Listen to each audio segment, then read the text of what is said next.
పంజాబ్ సింహం. ఈ పేరు వినగానే మనకు ఒక శక్తి, ఒక ధైర్యం గుర్తొస్తాయి కదా. ఇది కేవలం ఒక బిరుదు కాదు, ఒక ఉద్యమానికి ఊపిరిలాంటిది. ఇంతకీ ఆ సింహం ఎవరు? ఆయన వెనకొన్న కథ ఏంటి? ఆయనే లాలా లజ్పత్ రాయ్. రండి, ఈరోజు ఆయన కథేంటో తెలుసుకుందాం. పంజాబ్ కేసరి అంటే పంజాబ్ సింహం. అసలు ఈ పేరు ఎందుకొచ్చిందంటే ఆయన గొంతుక అలాంటిది. బ్రిటిష్ పాలనకి వ్యతిరేకంగా ఆయన మాట్లాడితే అది సింహం గర్జించినట్లే ఉండేదట. అందుకే ప్రజలు ఆయన్ని అంత ప్రేమతో, గౌరవంతో ఆ పేరుతో పిలుచుకున్నారు. అదాయనకు సరిగ్గా సరిపోయింది కూడా. అయితే అసలు ప్రశ్నేంటంటే, ఒక నాయకుడిని సింహంతో పోల్చాలంటే ఎలాంటి లక్షణాలుండాలి? ఆయనలా అంతటి ధైర్యం, తెగువ ఎలా వచ్చాయి? ఆ బిరుదుకాయన ఎలా న్యాయం చేశారు? సరే, ఈ ప్రశ్నలన్నింటికీ సమాధానం దొరకాలంటే మనం ఆయన జీవిత ప్రయాణాన్ని చూడాల్సిందే. సరే, ముందుగా ఆయన ప్రస్థానం ఎలా మొదలైంది? ఒక సాధారణ వ్యక్తి నుంచి భారత జాతీయ కాంగ్రెస్లో ఒక కీలక నాయకుడిగా ఎలా ఎదిగారో చూద్దాం. ఇది 1865వ సంవత్సరం జనవరి 28. పంజాబ్లో ధుడికే అనే ఒక చిన్న గ్రామంలో లాలా లజపత్ రాయ్ జన్మించారు. అప్పటికే భారతదేశం బ్రిటిష్ పాలనలో ఉంది. ప్రజలు ఎన్నో కష్టాలు పడుతున్నారు.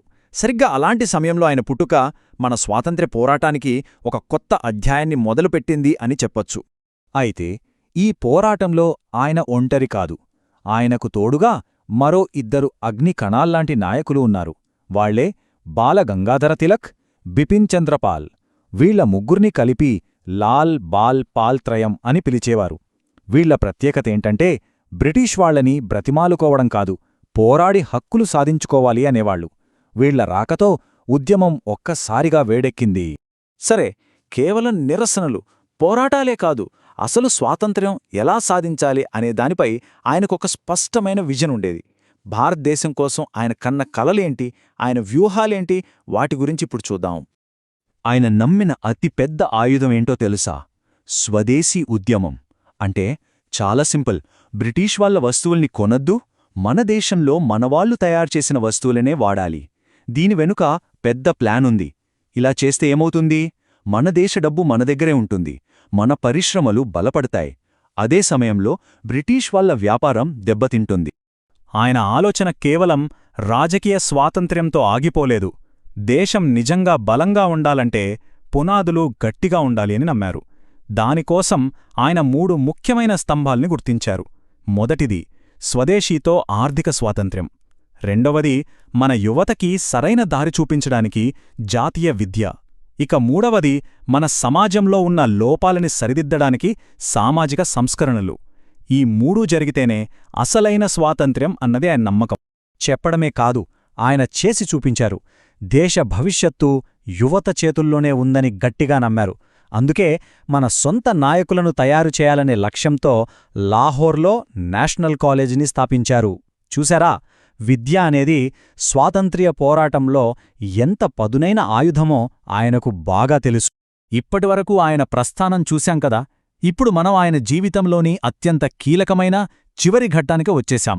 ఒకే ఒక్క నిరసన ఆయన జీవితాన్ని, దేశ చరిత్రను ఎలా మలుపు తిప్పిందో చూడబోతున్నాం. సమయం 1928. ప్రదేశం లాహోర్. ఇక్కడి వీధుల్లోనే ఆ రోజు చరిత్రలో నిలిచిపోయే ఒక సంఘటన జరగబోతోంది. అసలు గొడవకు కారణమేంటంటే సైమన్ కమిషన్. దీని పనేంటంటే భారతదేశానికి ఎలాంటి రాజకీయ సంస్కరణలు తీసుకురావాలో నిర్ణయించటం. విచిత్రమేంటంటే మన భవిష్యత్తుని నిర్ణయించే ఈ కమిటీలో ఒక్కటంటే ఒక్క భారతీయుడు కూడా లేడు. ఇది మనల్ని మనం పరిపాలించుకోలేమని అవమానించటమే కదా.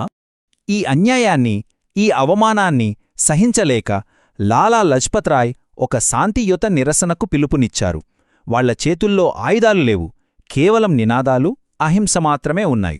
కాని శాంతియుతంగా నిరసన చేస్తున్న వాళ్ళని చూసి బ్రిటిష్ పోలీసులు తట్టుకోలేకపోయారు.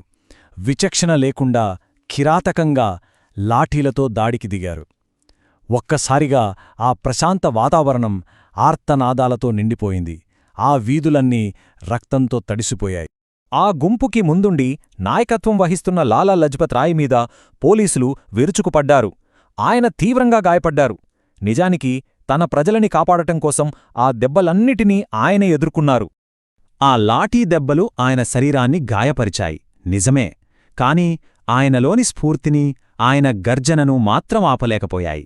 ఆయన త్యాగం ఒక నిప్పురవ్వలా మారి దేశమంతా ఎలా వ్యాపించిందో ఇప్పుడు చూద్దాం. ఆ దాడిలో తగిలిన గాయాలు చాలా తీవ్రమైనవి. దాని కారణంగానే కొన్ని వారాల తర్వాత నవంబర్ 17, 1928న ఆయన కన్నుమూశారు. ఆయన తన చివరి శ్వాసను కూడా ఈ దేశం కోసమే విడిచారు. చూశారా, ఆ సింహం ప్రయాణం 1865లో పుట్టి 1900 నాటికి స్వదేశీ ఉద్యమంతో ఒక నాయకుడిగా ఎదిగి 1928లో సైమన్ కమిషన్ను ఎదిరించి గర్జించి అదే ఏడాది దేశం కోసం అమరుడయ్యారు. కాని ఇది ఒక కథకి ముగింపు కాదు. ఇది ఒక కొత్త, మరింత తీవ్రమైన పోరాటానికి ఆరంభం. ఆయన త్యాగం వృధాపోలేదు. దేశవ్యాప్తంగా ఉన్న యువతలో అది స్వాతంత్ర్య కాంక్ష అనే అగ్నిని రాజేసింది. భగత్ సింగ్ లాంటి ఎందరో విప్లవకారులకు ఆయన మరణమే అతిపెద్ద ప్రేరణగా నిలిచింది.